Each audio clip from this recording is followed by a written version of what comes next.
Coming up, how you can help law enforcement find 2 inmates who walked away from a Sioux Falls Community Work Center. Plus, we have the latest information on a train derailment in northwest Iowa. Good morning. This is KELOLAND on the go with all you need to know in news and weather as you start your day.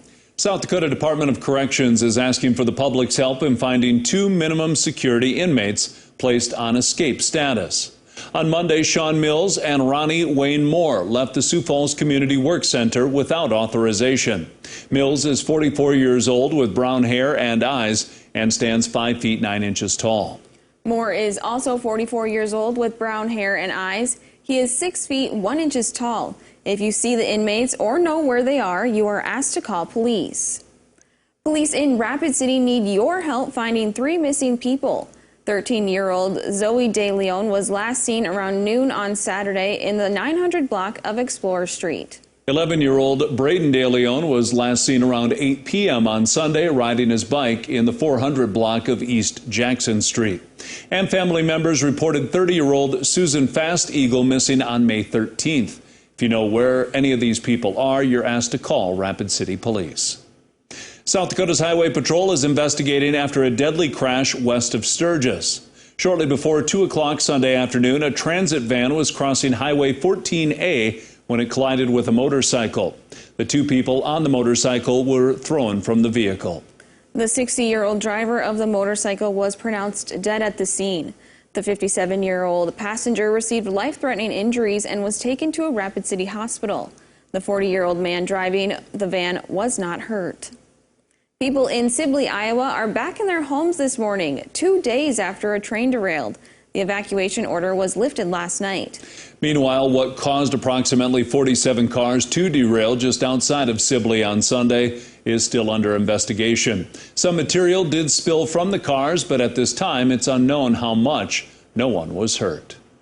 Turning to weather now, it looks like warm temperatures going to be sticking around here for the time being. Let's send it over to meteorologist Brian Carstens to get a check of our current temperatures. All right. Yes, indeed. Warmer weather around the corner. In fact, even today we're looking at temperatures into the 70s for many spots. Eureka included with that, but also plenty of clouds to start the morning. And we've been watching a few areas of drizzle in the south, but really not enough here to really impact the moisture maps, as you see there as we begin our forecast. Running some deficits across South Dakota the last 30 days.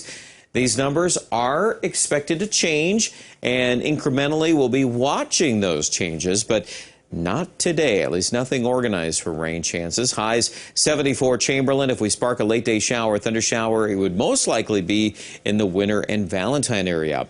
More details on weather, though, coming up in just a few minutes. Thank you, Brian. Every year, the Zeal Center for Entrepreneurship puts on the Hey Sioux Falls Awards. It was supposed to be held last summer, but was postponed due to the COVID-19 pandemic. Organizer Peter Hauk says this year's ceremony is important as business owners have been affected the most.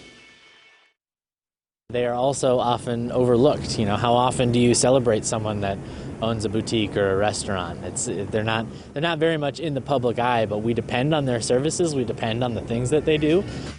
The ceremony is this Thursday. It starts around 5:30 and goes until 7:30. You can attend in person or stream it at home. You can find a list of the nominees right here on our website. Today is Election Day for the Sioux Falls School District, with 5 candidates competing for 2 spots available on the district school board. A term on the school board lasts 3 years. Polls open at 7 a.m. and close at 7 p.m. There are 13 locations where any voter can vote. Dan Santella will be following the races for you tonight on KELOLAND News at 5, 6, and 10. That's a look at some of our top stories. Now let's get one last look at your weather with meteorologist Brian Carstens. Brian? All right, weather this morning, you can see those clouds fairly thick on Futurecast. Not a lot of rain, but if you look carefully, there are a couple little spots of green that kind of show up in the afternoon. So we want to at least verbally mention that here as part of the forecast as we head through the afternoon. By and large, though, a lot of areas not really going to pick up a whole lot of moisture here. Tomorrow, we will see another patch of moisture to the south and eventually regrouping for rain chances coming in from Nebraska and Iowa. Later in the afternoon, you can see those thunderstorms there painted on Futurecast. And any of those that do develop, they're actually going to drift right to the north. There they go, up toward Aberdeen and Watertown by early or late evening, that is. And they may actually redevelop on Thursday in parts of northern South Dakota. I would favor Thursday to be warmer for many locations. And also, we're going to crank up the humidity. Yep, you will be talking about that, I'm sure, as we wrap up the work week. 75 today, Rapid City. Southerly wind there, 15 to 25. 77 our afternoon temperature in Aberdeen. The 7-day forecast chock full of 70s and 80s. So that's a very spring-like forecast. Will it rain? Well, I think there'll be opportunities for that. First one is tomorrow night into early Thursday. Then another regrouping of that this weekend. Sioux Falls area. Not going to rain all day Saturday, Sunday, but there will be some scattered thunderstorms, and I'm sure many of you will take some rain as this time of year is pretty important to get some of that recharge. Aberdeen also looking at some important chances of scattered rain. We have a frontal boundary that's floating between North Dakota and South Dakota. So this weekend, while it starts warmer, the numbers will tend to slide a little bit early next week. And we are optimistic that there will be at least some thunderstorms around, so that will at least offer some of you some moisture that you need. Pierre also looking at persistent 20 and 30% chances of rain right through early next week. It is looking warm, though, in between storms Thursday and Friday, well in the middle 80s. A bit of a cool down early next week. Rapid, probably a little better cool down by Saturday and Sunday, but a good chance of rain Friday night. So keep watching that in the Black Hills.